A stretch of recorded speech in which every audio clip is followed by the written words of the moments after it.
बेटा आज हम पढ़ेंगे कक्षा 9 पुस्तक स्पर्श पाठ गीत अगीत। बेटा पहले हम जान लेते हैं कि जो गीत अगीत जो हमारा पाठ है इसमें क्या है, हमारी कविता है। इस कविता के रचयिता कौन है? इस कविता के जो रचयिता हैं वो रामधारी सिंह दिनकर है। बेटा ये जो रामधारी सिंह दिनकर जी थे हमारे बहुत श्रेष्ठ कवि थे और इनकी जितनी भी काव्य रचनाएं हैं उनमें जो भाषा रही बहुत सरल रही, ओजपूर्ण रही, प्रभावपूर्ण रही। ठीक है बेटा। और इनकी जो रचनाएं थी वो अधिकतर जो जीवन के सत्य होते हैं, जो यथार्थ होते हैं, उनसे परिचित कराने वाली थी। चलिए एक उदाहरण हम यहाँ देखते हैं उनकी कविता का, तो हमें ज्ञात होगा कि किस प्रकार की रचनाएं हमारे जो श्रेष्ठ कवि हैं रामधारी सिंह दिनकर इन्होंने की है। इनका कहना है गीत अगीत कौन सुंदर है, अर्थात गीत सॉन्ग जिसको आप जानते हो, ठीक है, गीत और अगीत ऐसा गान जो गाया ना गया हो। गीत क्या हुआ? एक ऐसा गान जिसको गाया गया हो, और अगीत एक ऐसा गान जिसको गाया ना गया हो, अर्थात उसको स्वरों में उच्चारित नहीं किया गया हो। बेटा गीत में होता क्या है? गीत में क्या होता है, हमारे मन की भावनाएं होती हैं।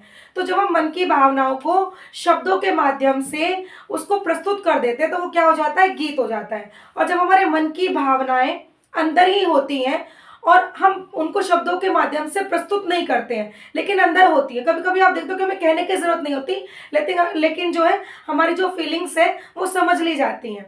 तो उसको वो क्या हुआ, अनकहे बिना कहे ही कह देना, उसको समझ लेना। तो ऐसे यहाँ पर बात की गई है गीत और अगीत की।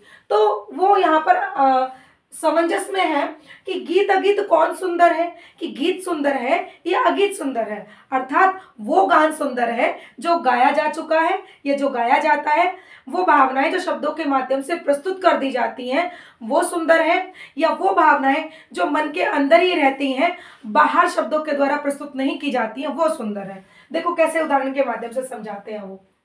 गाकर गीत विरह के तटनी, गाकर गीत मतलब गीत गाकर, विरह के, विरह मतलब जब किसी से अलगाव होता है, हम किसी से दूर जाते तो दूर जाने का जो दुख होता है उसको हम कहते हैं विरह।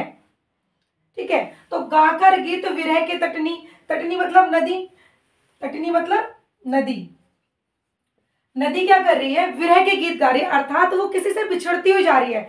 देखिए बेटा नदी क्या बहती हुई जाती है, तो जब वो बहती हुई जाती है तो जिस स्थान पे पहले होती है उस स्थान को छोड़ते हुए जाती है।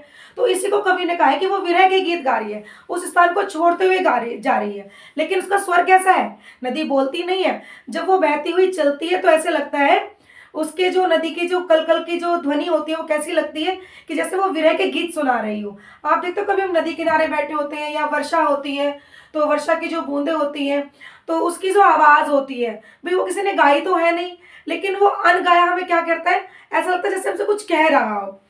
तो वही यहाँ पर वो प्रकट करते हैं गाकर गीत विरह के तटनी, की जो नदी है वो विरह के गीत गाते हुए वेगवती बहती जाती है, अर्थात एक वेग से, तेज गति से, वेगवती मतलब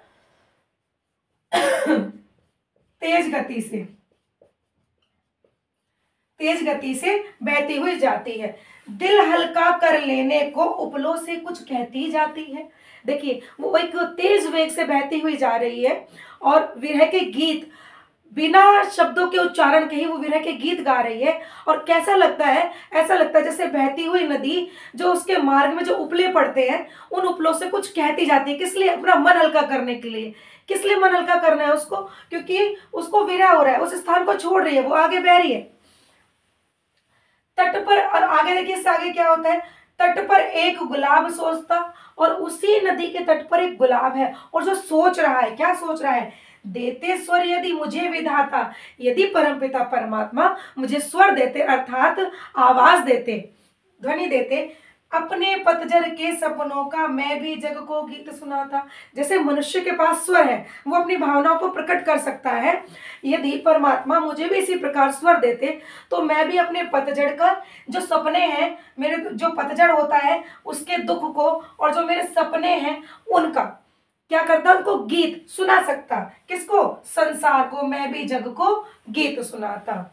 गा गा कर बह रही निर्झरी, निर्झरी मतलब जो बहती हुई जाती है नदी को ही कहा जाता है, कि जो निर्झरी है, जो नदी है वो गाती हुई बहती हुई जा रही है। कैसा, कैसे गा रही है, वो शब्दों से उच्चारण नहीं कर रही है, शब्दों से प्रस्तुत नहीं कर रही है अपनी भावनाओं को, मतलब वो बहती हुई जा रही, तो ऐसा लग रहा है कि जैसे वो गा रही है। पाटल, पाटल मतलब गुलाब का ही पर्यायवाची है आपका पाटल। और मूक मतलब शांत, चुप। गाकर, गा गाकर बह रही निर्जरी, जो नदी है वो गा गाकर बह रही है, और पाटल मूक खड़ा तट पर है, और गुलाब बिल्कुल मूक शांत, एक गूंगे की तरह, आप इसको गूंगा भी कह सकते हो, लेकिन प्रॉपर इसको एकदम गूंगा कहना ठीक नहीं होगा, लेकिन मैं आपको बता रही हूं कि मतलब मूक मतलब चुप।